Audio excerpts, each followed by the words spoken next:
Halo Sobat Spoiler, gimana kabarnya? Saya doakan sehat semuanya. Untuk melepas lelah, mari kita simak saja alur cerita film.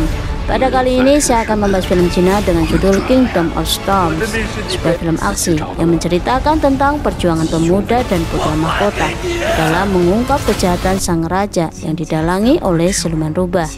Dan dikarenakan konten ini bersifat spoiler, alangkah lebih baiknya jika kalian menonton filmnya secara langsung. Dan baiklah kawan, langsung saja mari kita simak alur ceritanya. Film dibuka dengan menceritakan perebutan kekuasaan yang dimenangkan oleh bangsa Shang. Dalam kepemerintahannya, sang raja meminta setiap penerus keturunan adipati dan seluruh pemuda setiap daerah mengirimkan sandraan yang akan dididiknya menjadi tentara melalui tangan putra kedua Raja Shang, yaitu Yin Zhou. Setelah ratusan tahun berjaya, Raja Shang meminta upeti kepada setiap daerah. Semua memberinya kecuali bangsawan Jizhou yang dipimpin oleh Raja Suhu. Bahkan mereka melakukan pemberontakan. Kemarahan Raja Shang membuatnya memerintahkan putra keduanya Yin Zhou untuk melakukan pertempuran melawan bangsa Jizhou.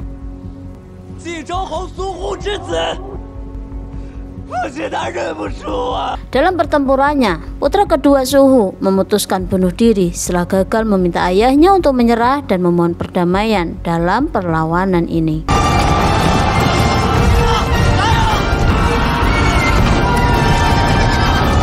Peperangan berhasil menerobos benteng pertahanan kerajaan Suhu setelah Yin Zhou memberikan ide untuk menutup mata kuda dalam menerobos kobaran api. Mereka mengejar seluruh pengikutnya sampai menemukan keluarga Suhu untuk dibunuhnya, hingga sampailah mereka di makam Xuan Yuan, makam siluman rubah yang telah disegel ratusan tahun oleh raja terdahulu, yaitu Raja Shentang.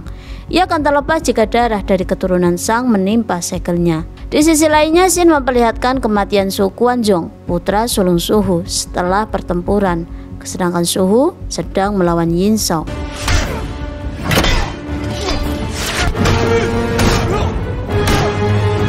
Bebatuan terbelah hingga ke dasar bumi setelah terkena lemparan kapal Suhu. Luka tubuh Yin Zhou yang terkena hundusan pedang membuat darahnya menetes, mengalir menembus celah retakan bebatuan hingga menetes di sebuah segel. Karena Yin Zhou masih keturunan langsung dari Shang, membuat tetesan darahnya membebaskan sebuah kutukan terdahulu.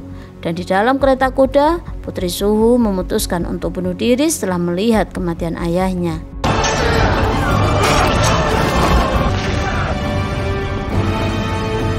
Kemunculan siluman rubah disertai dengan datangnya badai salju, dan tak lama dari itu putri Suhu kembali hidup dari kematiannya dan menjadi tahanan Yin Zhou. Setelah kemenangannya, prajurit kembali ke barak penginapan dengan membawa sandraan putri dari Suhu yang akan dijadikan tumbal untuk kemakmuran kerajaan mereka. Para prajurit sedang merayakan kemenangan sebelum terjadi kekacauan karena sebuah kecemburuan antara putra prajurit Adipati Utara dengan Adipati Barat, yaitu Jiva, karena memiliki hubungan yang sangat dekat dengan putra Yin Zhou yang bernama Yin Jiao. Di tengah kekacauan di luar sana, siluman rubah yang merasuki tubuh putri Suhu sedang menjilati luka Yin Zhou yang membuat lukanya memulih.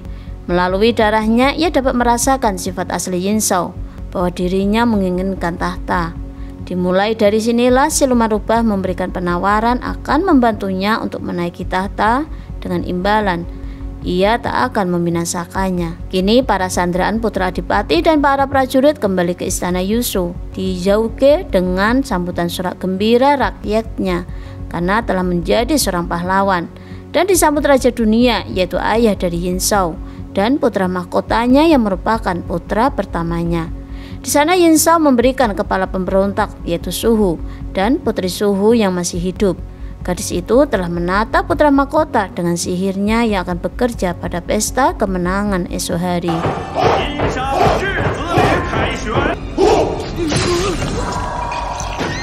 Keadaan itu berakhir gaduh setelah putra mahkota tiba-tiba membunuh sang raja, yang kemudian disusul oleh kematiannya sendiri setelah mencoba membunuh Yin Zhou, yang kemudian berhasil dihalau oleh Jiva.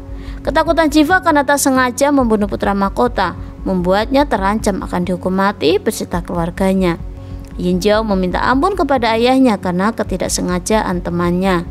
Yin Zhou memaafkannya, bahkan ia memberinya gelar seorang pahlawan.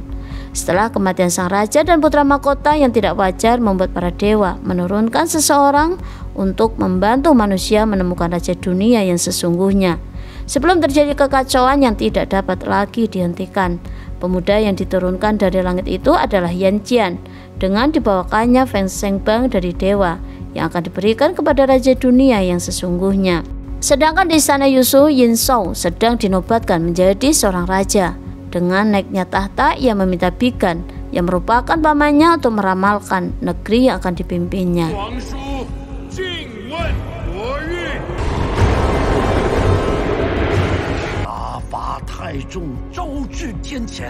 Retaknya lempengan itu menjadi tanda bahaya dari kenaikan Yin Shao menjadi seorang raja. Sang paman menyatakan akan adanya kehancuran dinasti Shang. Kenaikan tahtanya dikarenakan ia telah berhasil menyingkirkan sang raja beserta putra mahkota. Bahkan sang paman mengatakan jika kutukan ini akan hilang jika Yin Shao mengorbankan dirinya untuk ditumbalkan demi melindungi bangsa Shang. Yin Zhao begitu marah dengan hasil ramalan pamannya. Dikarenakan hal ini sangat melibatkan nyawa ayahnya, maka pemuda ini dengan gagah meminta ayahnya agar segera memberikannya posisi raja untuknya, supaya ia yang akan mengorbankan diri untuk dibakar menjadi persembahan. Ternyata sikapnya justru membuat sang raja merasa terhina. Hal ini membuat Yin Shao memutuskan untuk mempersembahkan nyawanya sendiri dalam kobaran api. Toh dia ingat di belakangnya ada siluman rubah yang akan melindunginya.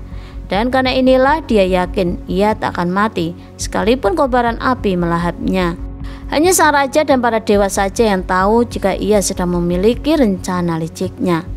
Malam berikutnya, Yin Zhao menemui ayahnya dengan kesal karena ia tidak datang menemui ibu dan dirinya yang telah menunggunya.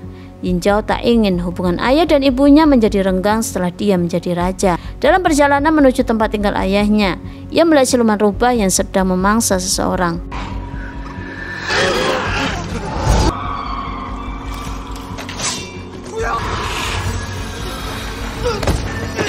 Ia juga mengejar untuk menangkapnya. Rubah itu menghilang masuk di kediaman ayahnya. Jiva mendampingi sahabatnya masuk di kediaman sang raja. Saat itu bertepatan dengan jam istirahat sang raja. Saat terbangun, ia begitu murka dengan putranya. Berpikir ia sedang mengincar tahtanya. Yin Zhao mengelak dan mengatakan yang sebenarnya jika Sudaji, gadis yang bersamanya adalah siluman rubah. Setelah malam itu, Jiva teringat dengan ayahnya. Sudah 8 tahun selama ia menjadi sandraan tidak pernah melihat ayahnya. Hanya piringan berbentuk cincin dari ayahnya yang menemaninya selama ini. Perangai ayahnya sebagai pemimpin Adipati Barat dikenal dengan sikapnya yang pengasih. Ia juga beramal terbaik. Xin beralih memperlihatkan pertanian milik Adipati Barat.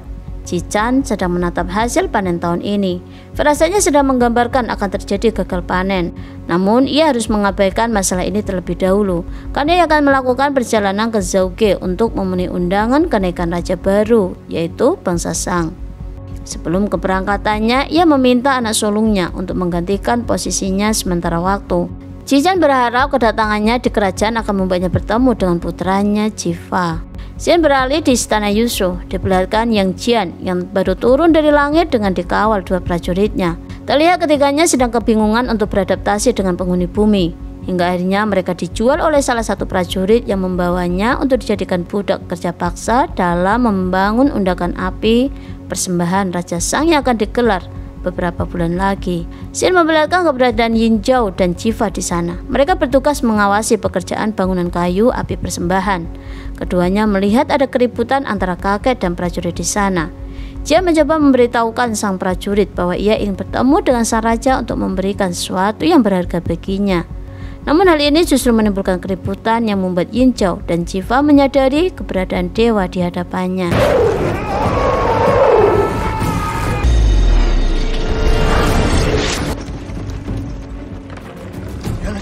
Sedangkan di dalam istana, sang raja sedang menghadirkan penyihir yang akan menyelamatkan dirinya dari kobaran api persembahan. Watak sang raja semakin terlihat jika ia melakukan persembahan hanya untuk mengelabui rakyatnya agar dikira dirinya adalah raja yang arif. Namun setelah melihat aksinya, sang raja sangat kecewa pada penyihir yang diundangnya saat mengetahui ia akan mendapatkan ilmu sihirnya setelah 500 tahun. Padahal prosesi persembahan hanya tinggal beberapa bulan lagi. Yin Zhao datang dan mempertemukan Yang Jian pada ayahnya untuk menyerahkan Feng Sheng Bang, sebuah artefak keramat peninggalan Nona Nuwa. benda penyerap ki setiap orang mati, di mana saat segel Fang Seng Bang dibuka, maka artefak keramat itu akan patuh pada si pembuka. Dalam arti ia akan dapat diperintahkan untuk menyelamatkannya di saat persembahan tubuhnya di kobaran api. Sikap serakah sang raja semakin terlihat saat Fang Seng Bang sudah di tangannya. Demi memenuhi kekuatan Fang Seng Bang, Raja Sang membunuh seorang tidak berdosa. Karena hal inilah Yang Jian mengurungkan niatnya untuk memberikannya pada sang raja, hingga terjadi adu kejar.